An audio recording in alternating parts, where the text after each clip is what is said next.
You awoke in a cold sweat from your dream, looking around the dim room with a fright.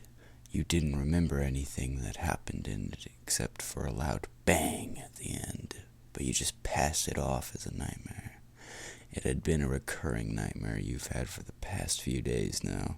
You slowly arose from your bed, preparing your lunch for the day before heading off to work, stopping at a local store to pick up something along the way. As you drove, you reflected on your life before now, how your life partner had recently passed away from an unknown cancer at such a young age, how your children had recently graduated from college and now were living on their own with a decent paying job and a date as well. You felt happy and proud of them, but you couldn't help but feel a certain feeling inside. It was like a sickness. It was a feeling of despairing emptiness. You went to your small cubicle and started to get work at your small desk. Your job was a fairly decent one that paid well in this day and age considering the economy, but it was monotonous. It felt after a while all you were doing was pressing the same keys over and over and moving your mouse around to give commands to a rather outdated personal computer. You had been repeating these same tasks for the past years with no raise or any comfort at home to make things better, realizing you were all alone now. After a few hours of this miserable process came lunchtime, and you knew what that meant.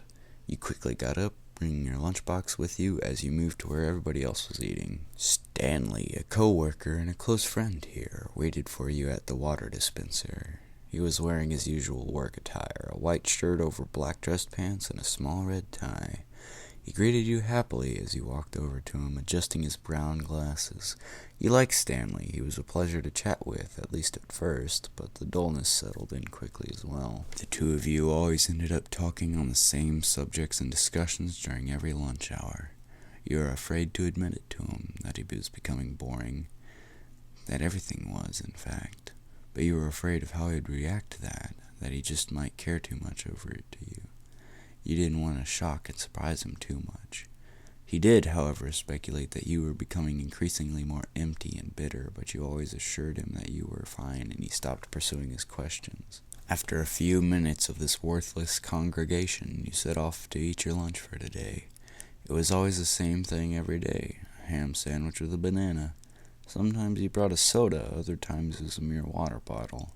A few years ago, back when your loved one was still roaming the earth, she would sometimes throw in something else, even if it was just something as plain and simple as a pickle. You were always in delight over it. It was a break from the same food every day. Nowadays, you didn't have enough time to throw in a little something extra, but you were certain that you had quite a surprise for the day. You consumed your sandwich very quickly, without hesitation, with your fruit to follow. Nobody seemed to notice how fast you were eating your food. It was almost too easy, you thought. This is when you usually return to your cubicle to get back to work, but today you had that little extra. From your bag, you withdrew a small handgun you had just picked up from your last paycheck earlier that morning. Nobody noticed it for a few seconds before a woman started to scream and point at the side of the revolver. Some of them begged you to stop reaching out to you. They were trying to talk you into not doing it. You barked at them, making empty threats that you would shoot anybody that gets within touching distance. You felt bad about it. You were a really nice and caring person. One of them quickly phoned the police, saying that they were going to get you help. You didn't care.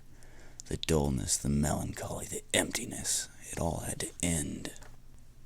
You looked at the crowd, Stanley standing at the front. He pleaded to you, begging you to consider your thoughts and actions. He offered to help you if you were to listen to him. Without saying a word to him, you opened your mouth and placed the pistol inside of it. You heard the masses scream before your vision faded to black as you pulled the trigger. You awoke in a cold sweat from your dream, looking around the dim room with a fright. You didn't remember anything that happened in it except for a loud bang at the end, but you passed it off as just a nightmare. It had been a recurring nightmare you've had for the past few days now. You slowly arose from your bed, preparing your lunch for the day before heading off to work, stopping at a local store to pick up a little something along the way.